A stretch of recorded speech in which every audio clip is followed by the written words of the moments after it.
మరణం తర్వాత ఆత్మ ప్రయాణం ఎలా ఉంటుంది? గరుడ పురాణం చెప్పే రహస్యాలు.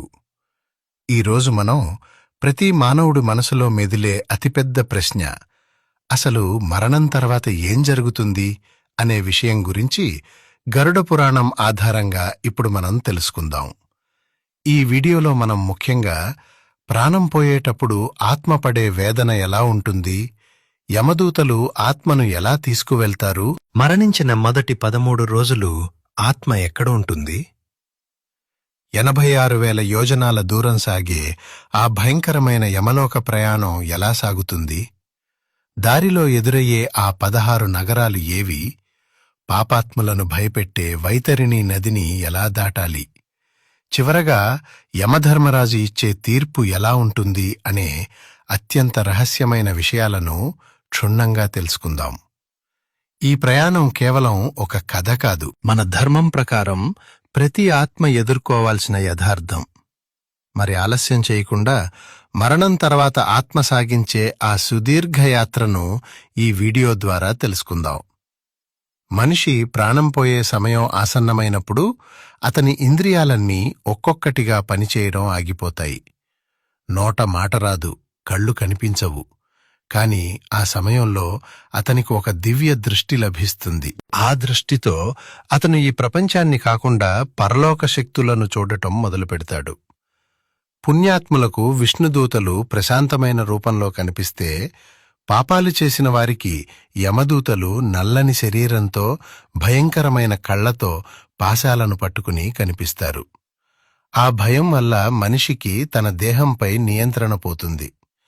ప్రాణం బొటనవేలు పరిమాణంలో ఉండే ఒక సూక్ష్మ రూపంలో బయటకు వస్తుంది. దీనినే యాతనా శరీరం అంటారు. యమదూతలు ఆ ఆత్మను పాశంతో కట్టి యమలోకం వైపు లాగుతూ తీసుకువెళ్తారు. ఆ సమయంలో ఆ ఆత్మ తాను చేసిన పాపాలను తలుచుకుని ఏడుస్తూ తన బంధువులను పిలుస్తూ ఉంటుంది. కాని ఎవ్వరూ దానిని కాపాడలేరు. యమదూతలు ఆ ఆత్మను కొద్దిసేపు యమలోకం చూపించి మళ్లీ ఆ మనిషి ఇంటి దగ్గరే వదిలిపెడతారు. ఎందుకంటే మరణించిన మొదటి 10 నుండి 12 రోజులు ఆ ఆత్మ తన బంధువులు పెట్టే పిండం మీద ఆధారపడి ఉంటుంది. మొదటి 10 రోజులు కుటుంబ సభ్యులు పెట్టే పిండం ద్వారా ఆ ఆత్మకు ఒక కొత్త సూక్ష్మ శరీరం ఏర్పడుతుంది. మొదటి రోజు పిండంతో తల, రెండో రోజుతో మెడ మరియు భుజాలు, ఇలా 10 రోజుల పాటు శరీరంలోని ప్రతి భాగం నిర్మితమవుతుంది. 11 మరియు 12వ రోజులలో ఆత్మకు ఆకలి, దాహం వేస్తాయి. అందుకే ఆ రోజుల్లో చేసే కర్మలు చాలా ముఖ్యం. 13వ రోజున యమదూతలు ఆ ఆత్మను తీసుకుని యమలోకానికి అసలు ప్రయాణాన్ని ప్రారంభిస్తారు. ఇక్కడ నుండి ఆత్మ దాదాపు 86,000 యోజనాల దూరం నడవాలి. ఈ దారిలో ఎక్కడా నీడ ఉండదు, తాగడానికి నీరు దొరకదు. పాపాత్ములకు ఆ దారి నిప్పుల మీద నడిచినట్లుగా ఉంటే, బ్రతికున్నప్పుడు అన్నదానం, జలదానం చేసిన పుణ్యాత్ములకు మాత్రం యమదూతలు కొంచెం ఉపశమనం కలిగిస్తారు. ఆత్మ తన ప్రయాణంలో మొదటి నెలలో సౌమ్యపురం అనే నగరాన్ని చేరుకుంటుంది. అక్కడ తన కుటుంబ సభ్యులు చేసిన మాసిక శ్రాద్ధం ఆహారంగా అందుతుంది. అలా నెలకు ఒక నగరం చొప్పున 16 నగరాలను ఆత్మ దాటుకుంటూ వెళ్ళాలి. ఈ ప్రయాణంలో ఎదురయ్యే నగరాల పేర్లు సౌమ్యపురం, సౌరిపురం, నగప్రయాణపురం, గంధర్వపురం, శైలాగమపురం, క్రౌంచపురం, క్రూరపురం, విచిత్రపురం, బహుభీతిపురం, దుఃఖదం, నాందీపురం, సుతప్తపురం, రౌద్రం, పయవర్షణం, సీతాఢ్యం మరియు బహుధర్మపురము. ఈ ఒక్కో నగరంలో ఆత్మ తన కర్మల ఫలితంగా రకరకాల బాధలను అనుభవిస్తుంది.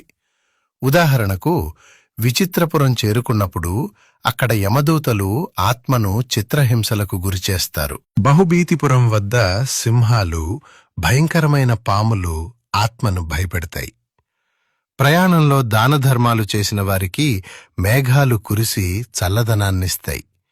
కాని ఏమీ చేయని వారు ఎండలో కాలిపోతూ నడవాలి. అందుకే గరుడ పురాణంలో జీవించి ఉన్నప్పుడే సత్కర్మలు చేయాలని విష్ణుమూర్తి నొక్కి చెప్పారు. ప్రయాణంలో మధ్యలో వచ్చే అత్యంత భయంకరమైన ఘట్టం వైతరిణి నది. ఇది 100 యోజనాల వెడల్పు ఉండి నీటికి బదులు రక్తం, చీము, మూత్రం, మాంసం మరియు ఎముకలతో నిండి ఉంటుంది. ఆ నదిలో భయంకరమైన మొసళ్ళు, మాంసాహార పక్షులు ఉంటాయి. పాపాత్ములు ఆ నది దగ్గరకు రాగానే అది ఉడికిన నూనెలా మరుగుతూ ఉంటుంది. ఆ ఆత్మ ఆ నదిని దాటలేక అందులో పడి కొట్టుకుపోతుంటే యమదూతలు తమ గాలాలతో ఆత్మను పైకి లాగి హింసిస్తారు. అయితే బ్రతికున్నప్పుడు ఆవును దానం చేసిన వారికి లేదా గోసేవ చేసిన వారికి అక్కడ ఒక పడవ కనిపిస్తుంది. ఆ పడవ మీద ఉన్న మనిషి ఆ ఆత్మను సులభంగా అవతలి ఒడ్డుకు చేరుస్తాడు. ఇది వినడానికి కథలా అనిపించినా దీని వెనుక ఉన్న అంతరార్థం ఏమిటంటే మన కర్మలే మనల్ని ఆ భయంకరమైన కష్టాల నుండి కాపాడతాయి. 1 సంవత్సరం పాటు ఈ కష్టమైన ప్రయాణం ముగిసిన తర్వాత ఆత్మ చివరకు యమపురి లేదా ధర్మపురం చేరుకుంటుంది. అక్కడ యమధర్మరాజు యొక్క భవనం ఉంటుంది. ఆ భవనం వెలుపల చిత్రగుప్తుడు ఉంటాడు.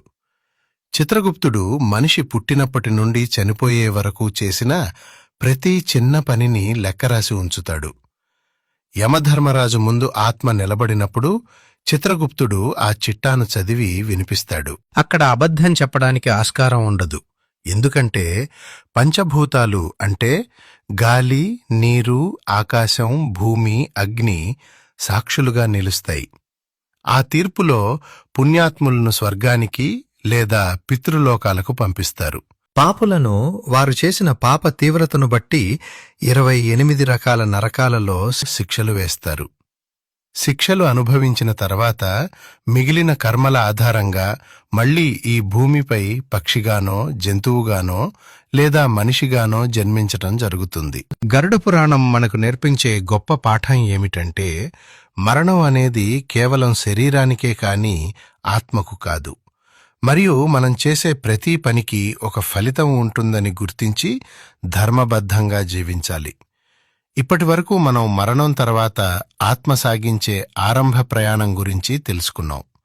అయితే ఆత్మ ప్రయాణించే ఆ 86,000 యోజనాల దారిలో ఎదురయ్యే ఆ 16 నగరాల వింతలు, అలాగే యమధర్మరాజు విధించే ఆ భయంకరమైన 28 రకాల నరక శిక్షల గురించి మనం మన తర్వాతి వీడియోలో క్షుణ్ణంగా తెలుసుకుందాం. ఆ వీడియోను అస్సలు మిస్ అవ్వకండి. కానీ ఈ పార్ట్ 2 వీడియో ఎంత త్వరగా రిలీజ్ అవ్వాలనేది ఇప్పుడు మీ చేతుల్లోనే ఉంది. ఈ వీడియోకి మనం 1000 లైక్స్ మరియు 500 కామెంట్స్ టార్గెట్ పెట్టుకుందాం.